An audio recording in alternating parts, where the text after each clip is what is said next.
Assalamualaikum warahmatullahi wabarakatuh. Perkenalkan, nama saya Ayuwanda Puspitasari. Di sini saya akan melakukan presentasi semester antara mata kuliah Etika Bisnis dengan kode kelas di MJA 11 dengan dosen Bapak Joko Suharyanto SEMM CPOD. Nah, di sini saya membahas tentang monopoli persaingan tidak sehat pada kasus kartel minyak goreng.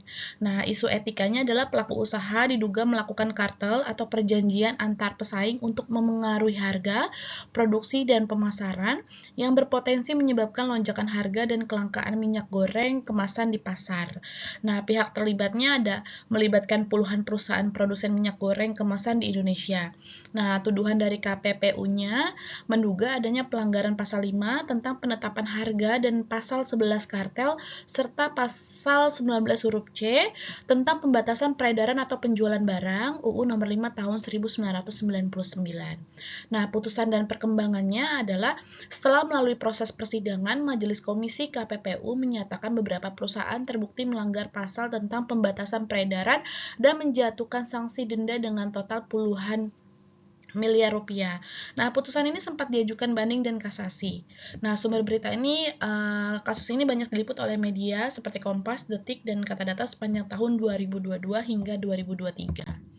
Nah, kasus kartel minyak goreng di Indonesia merupakan isu etika bisnis yang kompleks yang dapat dianalisis menggunakan beberapa teori etika bisnis utama. Nah, kasus ini di mana perusahaan-perusahaan produsen diduga melakukan persekongkolan untuk membatasi pasokan atau menetapkan harga secara langsung, melanggar prinsip pasar yang adil dan merugikan konsumen. Nah, berikut ini adalah analisisnya menggunakan teori etika bisnis yang relevan yang sudah kami pelajari. Yang pertama adalah utilitarianisme, di mana teori ini menilai tindakan berdasarkan konsekuensinya, di mana tindakan yang paling etis adalah yang menghasilkan manfaat terbesar bagi jumlah orang terbanyak. Dari sudut pandang utilitarianisme, tindakan kartel minyak goreng sangat tidak etis karena kerugian total atau penderitaan yang dialami masyarakat jauh melebihi manfaat yang diperoleh segelintir pelaku usaha. Nah, kartel menciptakan kerugian atau penderitaan bagi sebagian besar mayoritas. Pertama, konsumen menderita karena kelangkaan dan kenaikan harga yang tidak wajar. Yang kedua adalah pesaing kecil menderita karena terhalangnya persaingan yang adil. Yang ketiga adalah masyarakat menderita karena inflasi dan gangguan stabilitas ekonomi. Lalu, di sini ada deontologi dan hak, di mana teori ini fokus pada tugas atau kewajiban moral dan aturan. Terlepas dari konsekuensinya, etika dilihat dari apakah tindakan tersebut menghormati hak dan prinsip universal. Nah, dari sudut pandang deontologi, tindakan kartel minyak goreng tidak etis karena melanggar tugas moral dan melanggar hak-hak dasar masyarakat dan pesaing. Nah, praktik kartel melanggar prinsip persaingan yang adil dan keterbukaan pasar. Jadi, jika semua perusahaan melakukan kartel, sistem ekonomi pasar bebas akan hancur. Nah, kartel tidak dapat dijadikan hukum universal atau prinsip Kantian. Lalu ada teori ketiga yaitu teori keadilan, theory of justice, di mana teori ini menekankan pentingnya keadilan, kesetaraan, dan kewajaran atau fairness dalam distribusi manfaat dan beban ekonomi. Dari sudut pandang teori keadilan, praktek kartel minyak goreng tidak etis karena menciptakan ketidakadilan distributif dan melanggar prinsip kewajaran dalam berbisnis.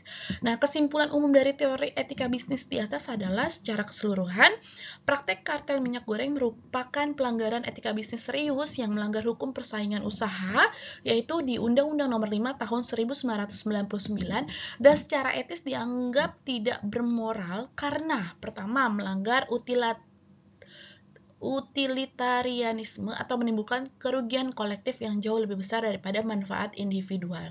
Yang kedua, melanggar deontologi, yang dimana melanggar hak konsumen atas harga wajar dan prinsip universal persaingan, serta melanggar teori keadilan, menciptakan distribusi kekayaan yang tidak adil dan merusak mekanisme pasar yang ada. Lalu, di sini dampak dari isu tersebut terhadap bisnis konsumen dan masyarakat adalah yang pertama, dampak terhadap konsumen, di mana kenaikan harga yang tidak wajar. Yang kedua adalah kelangkaan produk. Nah, yang kedua, dampak terhadap dunia usaha atau bisnis. Nah, bagi pesaing dan industri yang sehat, hambatan masuk pasar atau barrier to entry, hilangnya inovasi dan efisiensi. Serta yang B adalah bagi pelaku kartel itu sendiri. Yang pertama adalah sanksi hukum dan denda, kerusakan reputasi dan reputational damage. Nah, yang ketiga, dampak terhadap masyarakat dan perekonomian makro, di mana terdapat kesenjangan sosial, gangguan stabilitas ekonomi dan inflasi, serta pelanggaran hukum dan etika bisnis, serta inefisiensi sumber. Nah, kesimpulan secara ringkasnya bahwa isu kartel minyak goreng menunjukkan bahwa praktek persaingan tidak sehat di sektor kebutuhan pokok dapat menyebabkan kerugian ekonomi, merusak keadilan pasar, dan memicu krisis dan menjadikannya isu tentang bisnis yang etika bisnis yang sangat krusial. Nah, rekomendasi solusi berbasis etika bisnis untuk menyelesaikan permasalahan yang diangkat kartel minyak goreng ini adalah rekomendasi solusi berbasis etika bisnis untuk menyelesaikan permasalahan kartel minyak goreng harus fokus pada penguatan prinsip keadilan. Nah, tanggung jawab dan transparansi di pasar. Solusi ini melibatkan peran pemerintah atau regulator, pelaku usaha, dan masyarakat. Nah, solusi dari perspektif deontologi atau kewajiban dan aturan. Solusi etis di sini berpusat pada penegakan aturan dan kewajiban moral yang ketat untuk mencegah perusahaan melanggar hak-hak konsumen. Yang pertama, A. Penguatan penegakan hukum oleh KPPU, di mana penerapan hukum yang berat dan cepat, di mana KPPU, Komisi Pengawasan Persaingan Usaha, harus secara konsisten menerapkan sanksi denda yang signifikan dan bahkan tuntutan pidana bagi direksi yang terbukti bersalah dalam praktek kartel. Nah, sanksi harus berfungsi sebagai pencegah yang kuat atau deteren agar biaya pelanggaran jauh lebih besar daripada keuntungan kartel. Yang kedua adalah percepatan proses litigasi, memperpendek rantai proses hukum, keberatan atau banding dan kasasi di pengadilan agar putusan KPPU memiliki kekuatan hukum tetap atau ingkrah lebih cepat. Yang B, kewajiban moral perusahaan, internal code of conduct. Pertama, itu adalah penyesuaian kode etik anti monopoli yang ketat. Setiap perusahaan, terutama produsen kebutuhan pokok, wajib memiliki kode etik bisnis yang serta eksplisit melarang segala bentuk persekongkolan. Nah, penetapan harga atau pembatasan pasokan. Pelanggaran kode etik ini harus diikuti dengan sanksi internal yang tegas terhadap manajemen serta program kepatuhan perusahaan harus berinvestasi dalam program kepatuhan internal yang melibatkan pelatihan reguler bagi karyawan. Nah, khususnya tim penjualan, pemasaran, dan manajemen puncak mengenai UU anti monopoli dan etika bisnis. Lalu solusi dari perspektifnya adalah bertujuan untuk mengubah struktur pasar sehingga tindakan yang menghasilkan manfaat terbesar bagi masyarakat menjadi pilihan yang paling rasional bagi pelaku usaha. Yang pertama, pengaturan struktur pasar untuk mendorong persaingan, diverifikasi sumber pasokan. Pemerintah perlu mengeluarkan kebijakan yang mendorong munculnya lebih banyak pemain kecil dan menengah atau UKM di rantai pasok minyak goreng ini. Yang kedua adalah transparansi rantai pasok, mewajibkan transparansi penuh mengenai stok dan harga di setiap level rantai pasok, produsen, distributor, dan pengecer. Nah, yang kedua, optimalisasikan kebijakan harga jual, di mana kebijakan harga berbasis pasar sehat. Pemerintah harus fokus pada kebijakan yang menstabilkan harga bahan baku atau CPO dan memastikan margin keuntungan yang wajar. Nah, kebijakan ini harus dirumuskan dengan memperhitungkan keseimbangan antara profitabilitas perusahaan dan keterjangkauan bagi konsumen atau manfaat terbesar bagi seluruh pemangku kepentingan. Ketiga adalah solusi dari perspektif keadilan atau keadilan distributif, yaitu adalah ganti rugi bagi konsumen serta perlindungan pelapor, menciptakan keadilan prosedural.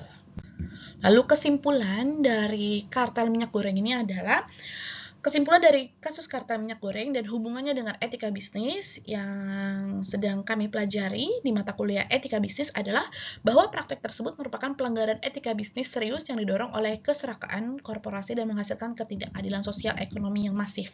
Secara ringkas, solusi etis harus menggabungkan penegakan aturan yang keras, deontologi, dengan reformasi struktural pasar atau utilitarianisme dan mekanisme pemulihan kerugian atau keadilan untuk memastikan pasar minyak goreng beroperasi secara jujur, adil, dan bertanggung jawab. Baik, terima kasih.